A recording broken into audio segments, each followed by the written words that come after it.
Hello everyone, welcome to my channel Biolife. आज हम इस वीडियो लेक्चर में पोस्ट फर्टिलाइजेशन इवेंट्स के बारे में डिस्कशन करेंगे। जैसा कि हमने पढ़ा था, जो इवेंट्स सेक्सुअल रिप्रोडक्शन में इन्वॉल्व हैं वो 3 स्टेज में डिवाइड हैं। पहला है प्री फर्टिलाइजेशन, सेकेंड है फर्टिलाइजेशन जिसको सिंगैमी भी कहते हैं, थर्ड है पोस्ट फर्टिलाइजेशन।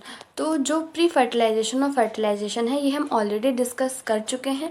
आज हम बस पोस्ट फर्टिलाइजेशन पढ़ेंगे, उसके बाद में हमारा फर्स्ट चैप्टर पूरा कंप्लीट हो जाएगा। तो स्टार्ट करते हैं। Post fertilization, this include the development of zygote and embryo after fertilization. इसमें फर्टिलाइजेशन के बाद में जाइगोट और एम्ब्रियो का डेवलपमेंट होता है। ये भी फर्दर 2 पार्ट में डिवाइड है। पहला है जाइगोट डेवलपमेंट, सेकेंड है एम्ब्रियोजेनेसिस। तो पहले जाइगोट डेवलपमेंट पढ़ेंगे, उसके बाद में embryogenesis. In external fertilization, zygote is formed in the external medium, whereas in internal fertilization, zygote is formed inside the body of the organism. External fertilization में जो zygote का formation होगा वो external medium में होगा, वहीं पर internal fertilization में जो zygote का formation होगा वो body के अंदर होगा। Okay, next point is further development of zygote depends upon the life cycle and environment. जो जाइगोट का डेवलपमेंट होगा वो उसकी लाइफ साइकिल और उसकी एनवायरनमेंट पर डिपेंड करेगा। Next point, in algae and fungi the zygote develops a thick wall to resist desiccation and damage. Algae और फंजाई में क्या होता है, जो जाइगोट होता है वो एक थिक वॉल को डेवलप कर लेता है ताकि वो खुद को प्रोटेक्ट कर सके और वो खुद को डैमेज होने से बचा सके। Next point, in haplontic life cycle the zygote undergoes reduction division called meiosis. Haplontic life cycle में क्या होता है, जो जाइगोट होता है उसमें रिडक्शन डिवीजन होता है जिसको मियोसिस कहते हैं। उसके थ्रू एक हैप्लॉइड ऑर्गेनिज्म का फॉर्मेशन होता है। Next point, in diplontic life cycle the zygote undergoes mitotic division. वहीं पर डिप्लॉन्टिक लाइफ साइकिल में क्या होता है, जो जाइगोट होता है उसमें माइटोटिक डिवीजन होता है। Okay, it's all about zygote. Next is embryogenesis. The process of development of zygote from the embryo is called embryogenesis. Embryogenesis एक प्रोसेस है जिसमें जाइगोट से एम्ब्रियो का डेवलपमेंट होता है। इस प्रोसेस को हम बेसिकली एम्ब्रियोजेनेसिस कहते हैं। During embryogenesis zygote undergoes, first one is cell division, second is cell differentiation. Cell division इसीलिए होता है जिससे सेल का जो नंबर है वो इंक्रीज हो सके। सेल डिफ्रेंशिएशन इसीलिए होता है जिससे कि जो स्पेशलाइज्ड टिश्यू और ऑर्गन्स होते हैं उनका फॉर्मेशन हो सके। Next one is oviparous animals and viviparous animals. जो ओविपेरस एनिमल्स होते हैं वो क्या होता है, वो एग देते हैं।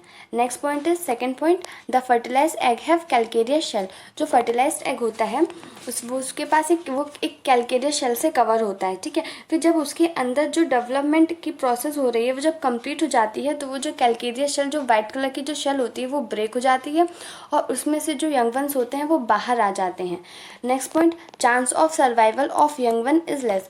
जो इनके जो यंग वंस होते हैं, जो इनके इंडिविजुअल्स होते हैं, इनका जो सर्वाइवल का चांस होता है ये बहुत ही कम होता है। रीज़न ये है कि जो फीमेल्स होती हैं वो एग को ना एनवायरनमेंट में देती हैं। ठीक है, इस वजह से इनका जो सर्वाइवल का चांस होता है ये बहुत ही कम होता है। एग्जाम्पल है reptile and birds. Viviparous animals, first point is viviparous animals give birth to the young ones. जो विविपेरस एनिमल्स होते हैं वो यंग वन को बर्थ देते हैं। Next point, the fertilized egg zygote has no shell and develop into an individual inside the body of the female. जो fertilized egg होता है उसमें कोई भी शेल नहीं होता है और जो यंग वंस और जो इंडिविजुअल डेवलप होते हैं वो फीमेल की बॉडी के अंदर डेवलप होते हैं। Next point, chance of survival of young one is more. जो यंग वन और इंडिविजुअल्स होते हैं उनका जो सर्वाइवल का चांस होता है वो बहुत ज़्यादा होता है। रीज़न ये है कि जो यंग वंस होते हैं, जो भी इंडिविजुअल्स होते हैं, उन्हें उनकी मदर की बॉडी के अंदर प्रॉपर एम्ब्रियोनिक केयर मिलता है और प्रॉपर प्रोटेक्शन मिलता है। इसी की वजह से उनका जो सर्वाइवल का चांस होता है वो बहुत ज़्यादा होता है। इसके एग्जाम्पल्स हैं humans. Next point is, in flowering plants the zygote is formed inside the ovule where the zygote develops into an embryo. Flowering plants में क्या होता है, जो zygote होता है वो ओव्यूल के अंदर फॉर्म होता है और फिर zygote डेवलप होकर के एक एम्ब्रियो में फॉर्म हो जाता है। Next point, the fertilized ovule develop into seed and a ovary develops into fruit. जो फर्टिलाइज्ड ओव्यूल होता है वो सीड में डेवलप हो जाता है और जो ओवरी होती है वो फ्रूट में डेवलप हो जाती है। Next point, the seed after dispersal in favourable condition germinate to produce a new plants. जब फेवरेबल कंडीशन होती है तब सीड जर्मिनेट होकर के एक न्यू प्लांट में प्रोड्यूस हो जाता है। Next point, the outer most protective covering of fruit is called pericarp of fruit wall. जो फ्रूट की आउटर मोस्ट और प्रोटेक्टिव कवरिंग होती है उसको पेरिकार्प ऑफ फ्रूट वॉल कहते हैं। सो आज के लेक्चर में बस इतना ही। आज के लेक्चर में हमने पूरा पोस्ट फर्टिलाइजेशन टॉपिक कवर कर लिया है।